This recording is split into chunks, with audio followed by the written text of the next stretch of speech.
చిన్న దమ్మ అన్నం తినే చాలా టైం అయిపోయింది. డబ్బులు తర్వాత లెక్క పెట్టుకుంది కానీ ఇంకా చారు బీరకాయ కూర. కాళ్ళు లాగేస్తున్నాయి ఇవాళ. అదేటమ్మా అన్ని తెచ్చా వాటర్ బాటిల్ మర్చిపోయాను తెచ్చుకోరా. వెళ్ళి వాటర్ బాటిల్ కూడా తెచ్చుకోలేవా?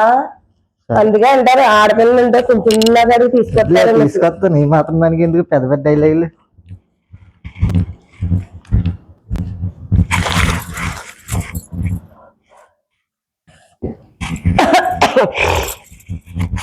అబ్బా చెమటలు పెట్టేస్తున్నాయి. ఏసీ ఉన్నా సరే. ఈ నెల కరెంట్ బిల్ ఎంత వస్తుందో ఫుల్గా ఏసీలు వాడేస్తున్నాం.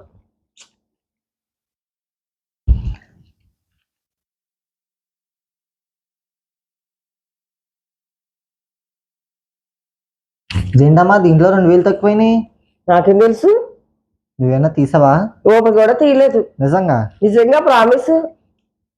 నేను చూసినప్పుడు కరెక్ట్గా 20,000 ఉండాలమ్మా. 2,000 ఎవరికో పెట్టుంటా. నాకేం తెలుసు? చూసుకో నువ్వేం ఖర్చు పెట్టావు చూసుకో. డబ్బులు నాకు తెలియదు. నేనైతే ముట్టుకోలే. నేనేం ఖర్చు పెట్టలేదే. ఏం అమ్మేది అనుమానం అని తీసుకోను. నేనే ఎక్కడ ఖర్చు పెట్టి ఉంటాను. సరేలే చూద్దాం తర్వాత. ఏంటి మధ్యన డబ్బులన్నీ అలా పడిపోతున్నాయో ఏమైపోతున్నాయో కూడా అర్థం కావట్లేదు. నీకులాంటి తల్లికి కొన్నాడంట, పిల్లమ్మకి చీర కొన్నాడంట. ఏంటి సర్లే నేను షాపింగ్ వెళ్తున్నాను. మా ఫ్రెండ్ రమ్మంది. వెళ్ళరా ఏమని వెళ్ళి లాభంగా. చీర బాగుందిరా. పట్టు చీర బాగుందా?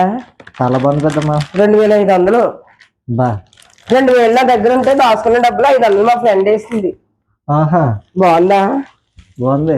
2,500 తగ్గట్టుగా ఉందిలే. బాగుందా? నీ డబ్బులు పోయని చెప్పి నీ డబ్బులతో కొనుక్కున్నాను అనుకోకు. నీ దాచుకున్న డబ్బులు వంటకాడి కట్ట దాచుకుని పోపు బిట్లో దాచుకున్న డబ్బులతో తెచ్చుకున్నాను వెళ్ళి. ఈ చీర చూస్తుంటే నా 2,000 గుర్తొస్తుంది.